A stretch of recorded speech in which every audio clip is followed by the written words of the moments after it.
Hoy vamos a leer este libro. Este es un libro de muchos cuentos ilustrados de Osborne, que es súper lindo, enorme. Así que lo puedo ir leyendo de a poquito. Hoy elegí La Vuelta al Mundo en 80 días. Es un cuento por capítulos, creo que tiene 6 capítulos. Lo que voy a hacer es leer 3 y 3 para que no sea tan largo el video. Bueno, acá empieza. Y nos cuenta un poquito Julio Verne, que lo escribió. Ahí está. Julio Verne vivió desde 1828 a 1905. Fue un escritor francés apasionado de la ciencia y los viajes, temas que combinaba con la aventura en sus novelas. Su primer libro, 5 semanas en globo, se publicó en 1863. 10 años después escribió La Vuelta al Mundo en 80 días. Otra de sus novelas de aventuras más famosas es 20.000 leguas de viaje submarino. Bueno, acá empieza. Capítulo 1. Comienza el viaje. Hace más de 100 años vivió un caballero inglés llamado Phileas Fogg. Durante mucho tiempo llevó una existencia muy tranquila. Pasaba los días en su club, que era el lugar donde los aristócratas se encontraban con sus amigos. Cada mañana salía de su casa exactamente a las 11:30 y caminaba 576 pasos hasta llegar al club donde almorzaba. Después del almuerzo, Fogg leía 3 diarios enteros. Luego cenaba y a continuación jugaba a las cartas con sus amigos. Ganaba la mayoría de las partidas. Con las campanadas de la medianoche se iba a casa a dormir. Al día siguiente seguía fielmente la misma rutina. Un miércoles cualquiera, todo cambió. Fogg leyó una noticia asombrosa en el periódico. «Escuchad esto», anunció a los demás amigos. «Aquí dice que se puede dar la vuelta al mundo en solo 80 días». «Imposible», declaró uno de ellos. «Habría que verte a ti intentarlo», añadió otro. Pese a las risas de sus amigos, Fogg estaba convencido de que sería capaz de conseguirlo.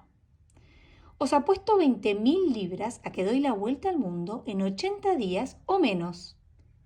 Todos pensaron que estaba loco, pero Fogg estaba dispuesto a todo. «Volveré el día 21 de diciembre», dijo confiado mientras se marchaba. Al llegar a casa, Fogg pidió a su mayordomo, Picaporte, que le hiciese la maleta. Por suerte, Picaporte había sido acróbata y era muy veloz. En menos de 10 minutos ya se habían puesto de camino a la estación. A las 8:45 exactamente, el tren partió. Fogg y Picaporte habían iniciado su gran aventura. Se dirigían a la costa para embarcarse en un navío que les llevaría hasta Francia. Pero no todo iba a ser un camino de rosas. Capítulo 2. La llegada a África. Mientras Phileas Fogg cruzaba Europa, la policía iba a la caza y captura de un escurridizo ladrón que solo unos días antes había robado la enorme suma de 50.000 libras al mismísimo Banco de Inglaterra. Un inspector llamado Fix estaba totalmente convencido de que el ladrón huiría en barco a África y precisamente aguardaba en el muelle cuando Fogg llegó a Suez, en el norte de África. Fogg envió a Picaporte a las oficinas de aduanas para que sellasen su pasaporte. «Necesito contar con pruebas de mi recorrido», le explicó. Por casualidad, Picaporte preguntó al propio inspector Fix por dónde se iba a la oficina donde sellaban los pasaportes. Cuando Fix vio el pasaporte, se quedó perplejo. Fogg era idéntico al ladrón que buscaba, así que el inspector pensó que había dado con su hombre. Sin embargo, no podía precipitarse. En primer lugar, necesitaba contar con todos los papeles necesarios para proceder al arresto. Fix se enteró de cuál era el siguiente destino de Fogg y envió un mensaje urgente a Londres. «Tras la pista del ladrón, voy a la India. Envíen la orden de arresto a Bombay». Fix hizo la maleta a toda prisa y se embarcó en el buque que zarpaba hacia la India. La travesía fue difícil, pero Fogg jamás perdió los nervios. hizo sus 4 comidas diarias y jugó a las cartas como si estuviese en su propia casa. Finalmente, el barco atracó en Bombay con 2 días de antelación. El inspector estaba ansioso por arrestar a Fogg, pero los papeles no habían llegado. Mi única esperanza, pensó Fix, es evitar que Fogg consiga abandonar la India. Ese mismo día se le presentó la oportunidad que buscaba. Picaporte fue a visitar un templo, pero no sabía que tenía que quitarse los zapatos. Un sacerdote comenzó a jaloneárselos y entonces se desató una pelea. Fix estaba encantado. Como he visto incumplir la ley al mayordomo, conseguiré que lo arresten y que acabe en la cárcel con su amo. El inspector siguió a Picaporte hasta la estación y le vio subirse a un tren. Nos vemos en Calcuta, murmuró Fix entre dientes. Allí será donde eche el guante a ese Fogg. Capítulo 3. Fogg al rescate. El tren cruzaba la India dejando a su paso templos magníficos y vastas plantaciones de arroz y café. Picaporte no perdía detalle y Fogg había encontrado un compañero para jugar a las cartas. A la tercera jornada de viaje el tren se detuvo. La vía acaba aquí, anunció inesperadamente el revisor. Vuelve a empezar en Allahabad, que está a 50 millas. Picaporte no daba crédito. Ahora, ¿cómo vamos a llevar a tiempo a Calcuta?, protestó. Fogg no parecía muy preocupado. Los retrasos están previstos, dijo tranquilamente. Bastará con encontrar otro medio de transporte. Picaporte se fue corriendo y no tardó en regresar con una magnífica respuesta. Un elefante.